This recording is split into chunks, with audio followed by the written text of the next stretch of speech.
Mark Schlereth, 3 Super Bowl rings, multiple-time Pro Bowler, Fox Sports NFL analyst. All right, the merry-go-round. So you do NFC games. You did a lot of Daniel Jones. And, I went back yesterday when he signed the deal. I went to his college career, and I looked at his touchdowns and his turnovers at Duke. And I went to his NFL career. This is all fumbles, too. Touchdowns and interceptions and fumbles in the NFL.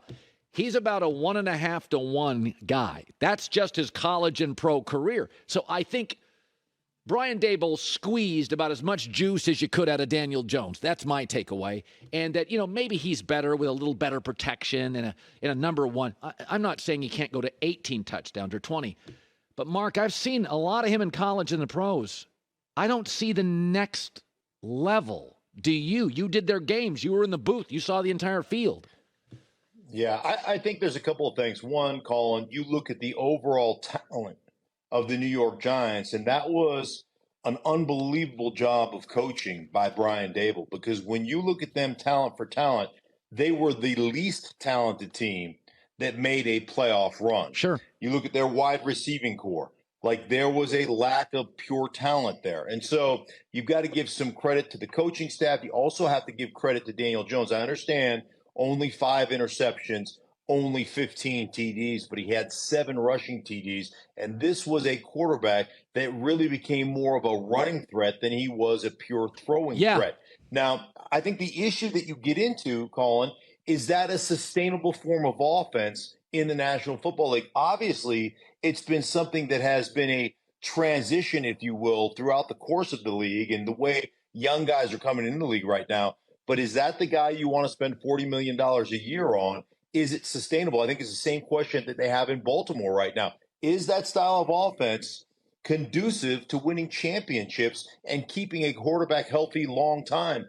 And my answer to this point is no. What's the old saying in the National Football League? I've seen a lot of good young running quarterbacks. I've never seen a good old running quarterback. They just take too much of a beating. So it's a bit of a risky move. Yeah, and the other thing is that they are bereft of talent on offense, and because he gets this contract, which is really front-loaded, they're going to have to make do with some of what they have because there are going to be limitations.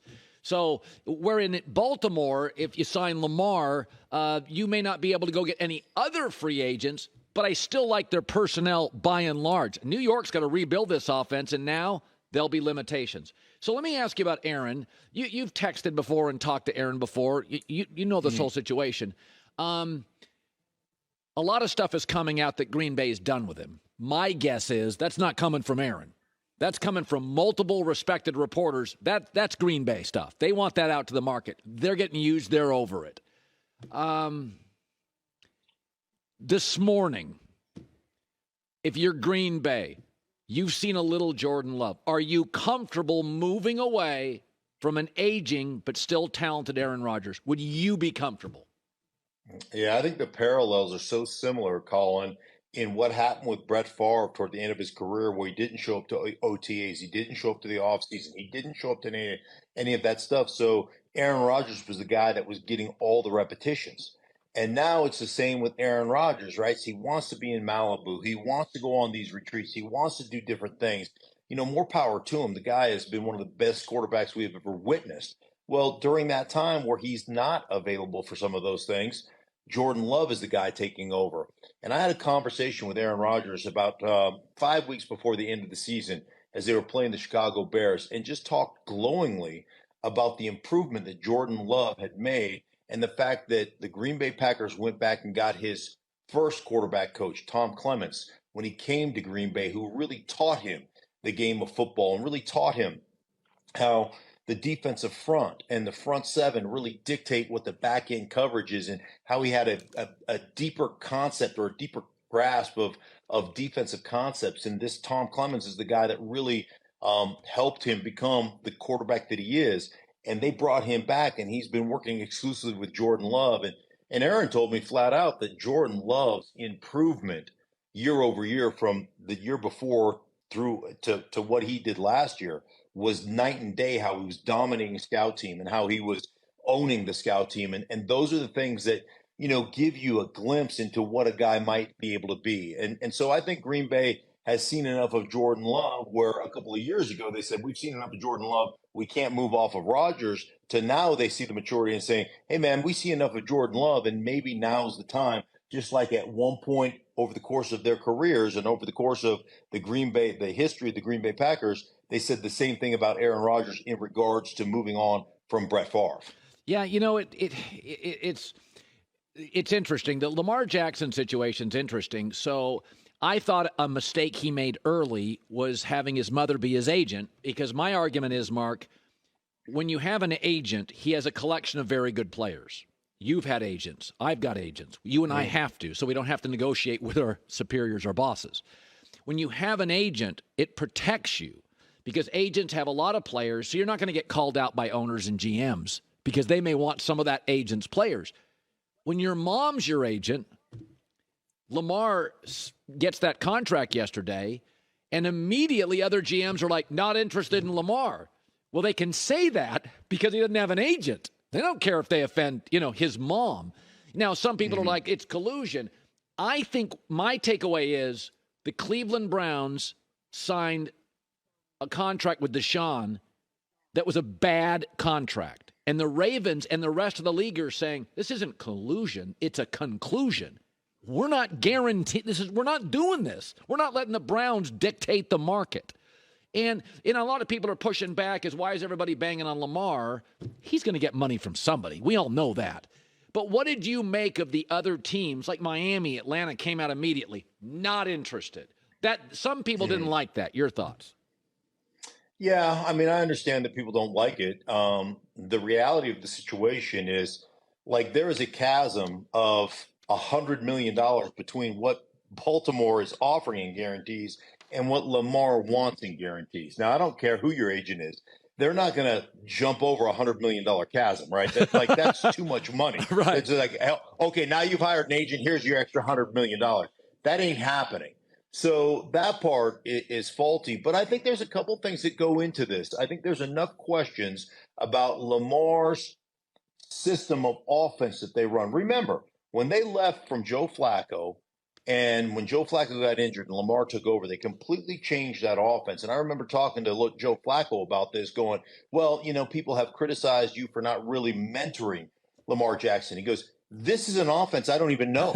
He's like, what am I going to tell? He goes, what am I going to tell Lamar Jackson? Yeah, what I would do on this when you're running quarterback counter. Like, what have I ever run a quarterback counter? Like, it doesn't work. So I don't know anything about this offense. Remember, that was Marty Morningwig. And then they morphed in. They changed their offensive coordinator from Marty to Greg Roman. Yeah. And they created this collegiate run-first, quarterback run, play action off of that offense, where there are so many easy one-on-one throws. One thing you have to remember is when you're running that style of offense, what do defenses do? They play a post safety, meaning a safety in the middle of the football field, right?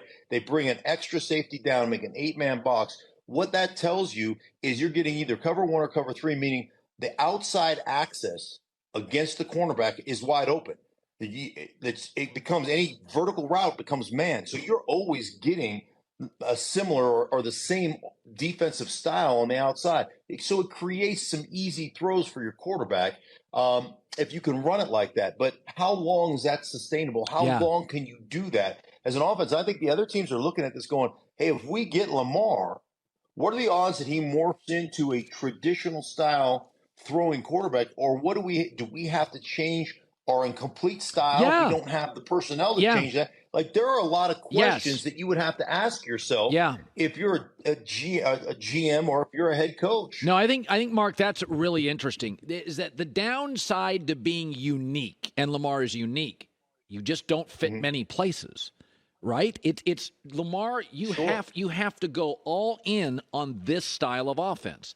And I think it's, the other thing that, and again, I would struggle moving off Lamar Jackson. He wins 75% of his games. The division now has Deshaun. Kenny Pickett won 7 of the last 9 starts. Joe Burrow's amazing. This is not a division you want to be using backups, right? But the other thing with Lamar is, when you don't have an agent, you get emotional, right? Because somebody is telling you directly, I'm not going to pay you. I don't want to negotiate with my boss. I'd rather him tell my agent, Colin's out of his mind, that's too much money.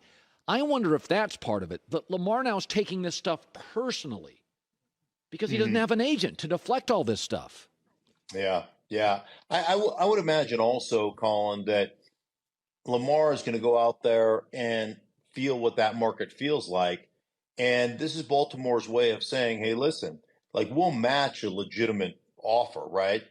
But we're not going to give you the Deshaun Watson. Nobody has given, since Deshaun Watson got that fully guaranteed $230 million contract, there's not one other quarterback, including, Josh Allen, Russell Wilson, Kyler Murray, Daniel Jones. There's not one other quarterback, Derek Carr, that has gotten that type of contract. So they're just not going to give it out anymore. That's like until Jimmy Haslam changes his name to James and acts like a grown-up, you can't be Jimmy. Like Jimmy, quit being Jimmy. Like that contract was a childlike contract that you gave out. Change your name to James and start doing business the right way. That's what the other owners are telling Jimmy Haslam in Cleveland right now. But the bottom line is the league is telling you we're not doing that. We're not, and we're especially not going to do that for a guy that makes his living running quarterback counter. Like what?